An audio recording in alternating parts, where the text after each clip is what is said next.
Equilibrium कैसे होगा, उसका संतुलन कैसे होगा, इस चीज को हम देखेंगे। तो ध्यान दीजिए, कोई भी फर्म जो अपना माल सेल करने के लिए, बिक्री करने के लिए उत्पादन करती है, वो आखिर चाहती क्या है। तो इस संबंध में अर्थशास्त्रियों में मतभेद है।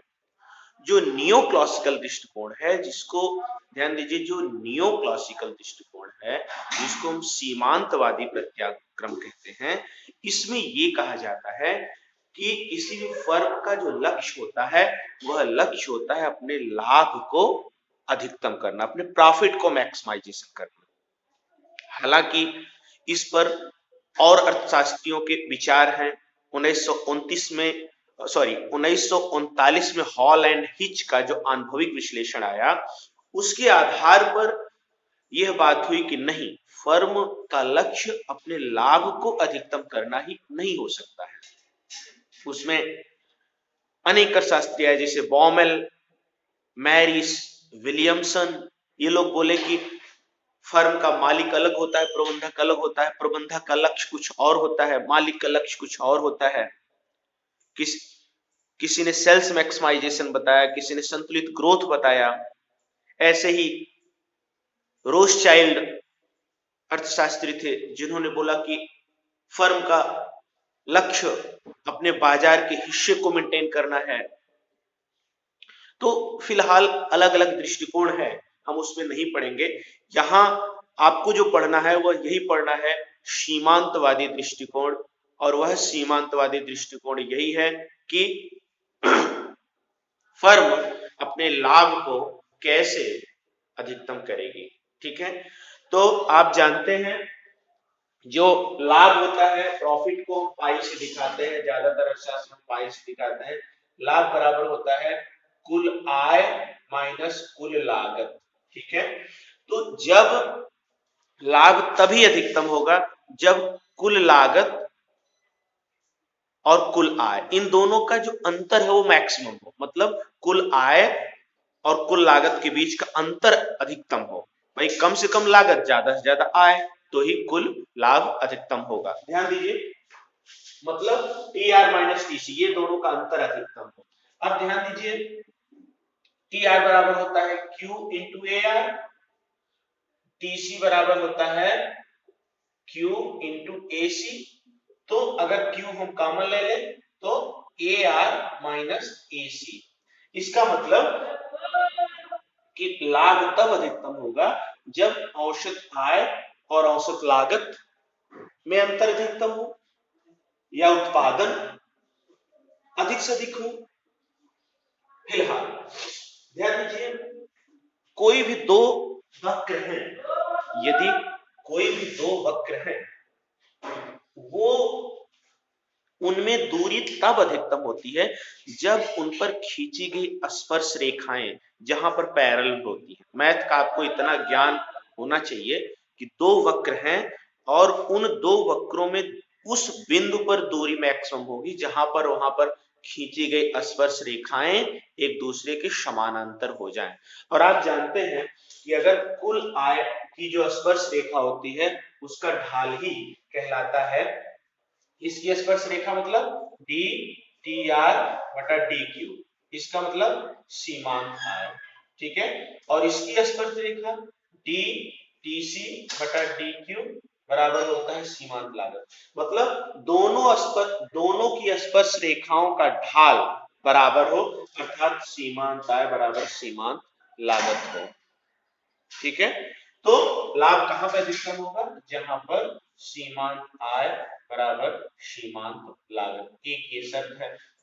फिलहाल अभी हम इसको यही छोड़ते हैं, इस दृष्टिकोण पर बात करते हैं कुल आय और कुल लागत का अंतर अधिकतम। तो आपको मैंने दिखाया है अपूर्ण प्रतियोगिता में जहां पर कीमतें घटती हुई होती हैं, तो उस स्थिति में आपका ये कुल आय वक्र देखिए जीरो से शुरू हो रहा है, ये कुल आय वक्र ऐसे जा रहा है और लगातार यहाँ मैक्सिमम होने के बाद ये घटने लग रहा है। ठीक है, इसका मतलब इसका स्लोप लगातार कम हो रहा है, स्लोप का मतलब सीमा आय लगातार कम हो रही है। ठीक है, अच्छा, उसके बाद ये तो आय वक्र है। अब देखिए ये लागत वक्र है, कुल लागत वक्र। अब देखिए कुल लागत यहां से शुरू हो रहा है, इसका मतलब अगर उत्पादन 0 है तो इतनी ओएन फिक्स लागत है, स्थिर लागत है, मतलब उत्पादन 0 होने पर भी ओएन लागत बनी रहेगी। अब जैसे जैसे उत्पादन बढ़ रहा है ऐसे ऐसे परिवर्तनशील लागत बढ़ने के नाते दोनों लागतों का योग मतलब कुल लागत बढ़ रही है और ये बढ़ते बढ़ते बढ़ते बढ़ते ये देखिए कुल लागत ऐसे जा रही है। ठीक है, अब टी आर और टीसी वक्र में अंतर किस बिंदु पे मैक्सिमम होगा, तो जहां पर दोनों में खींची गई स्पर्श रेखाएं समानांतर हो।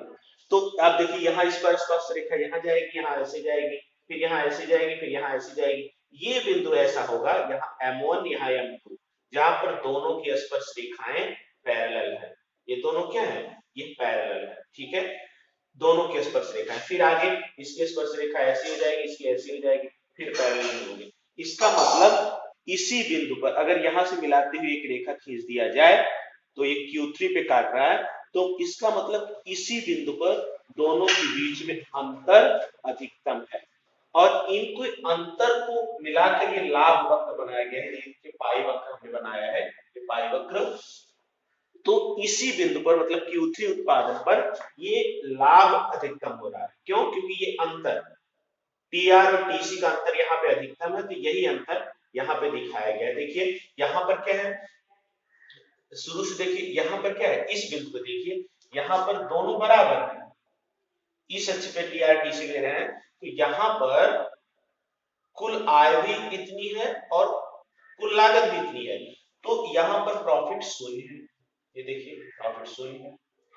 इसी ढंग से यहाँ पर दोनों बराबर है, इस बिंदु पर इसका कोई नाम रख दीजिए, मान लीजिए इसका नाम हम रख दें आर, इसका नाम रख दें एस।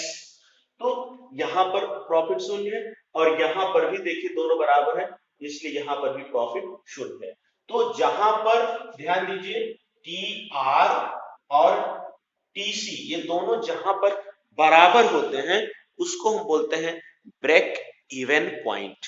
ठीक है, ब्रेक इवन पॉइंट उसको हम बोलते हैं और इसको यहां पर न तो लाभ होता है न तो हानि होती है। ठीक है, अच्छा अगर उत्पादन 0 होगा तो आय तो कुछ नहीं हो रही है, देखिए आय वक्र यहाँ 0 है, लेकिन इतनी लागत जा रही है, ओएन लागत जा रही है, फिक्स लागत वाली, तो ये लागत जा रही है, इसीलिए ओ टी के बराबर हानि हो रही है।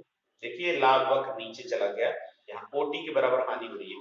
फिर यहाँ पे जैसे जैसे उत्पादन बढ़ रहा है यहाँ लाभ शून्य हो गया, फिर लाभ बढ़ता गया, जहां पर दोनों की स्पर्श रेखाएं समानांतर है फिर वहां पर लाभ अधिकतम हुआ, फिर आते आते आते फिर लाभ घटा, यहाँ ब्रेक इवन पॉइंट हो गया। कहने का मतलब ये निकला कि लाभ अधिकतम कहां होगा, जहां दोनों की स्पर्श रेखाएं एक दूसरे के पैरेलल है, अर्थात अंतर दोनों में अधिकतम। ठीक है, तो ये हो गई लाभ की शर्त।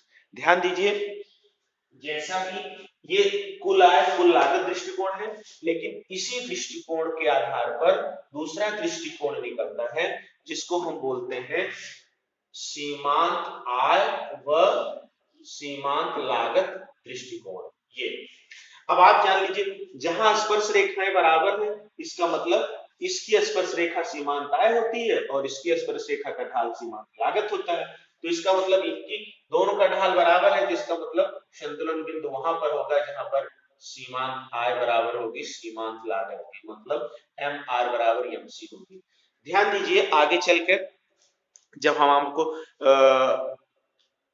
फर्मों के संतुलन को पूर्ण प्रतियोगिता और अपूर्ण प्रतियोगिता में दिखाएंगे, वहां ये देखेंगे कि यह सीमांत आय और सीमांत लागत वाली शर्त अनिवार्य तो है किंतु पर्याप्त नहीं है। इसके लिए यह दूसरी शर्त यह होनी चाहिए कि सीमांत लागत वक्र सीमांत आय वक्र को नीचे से काटे और कटान बिंदु के बाद दाहिनी ओर ऊपर उठता हुआ।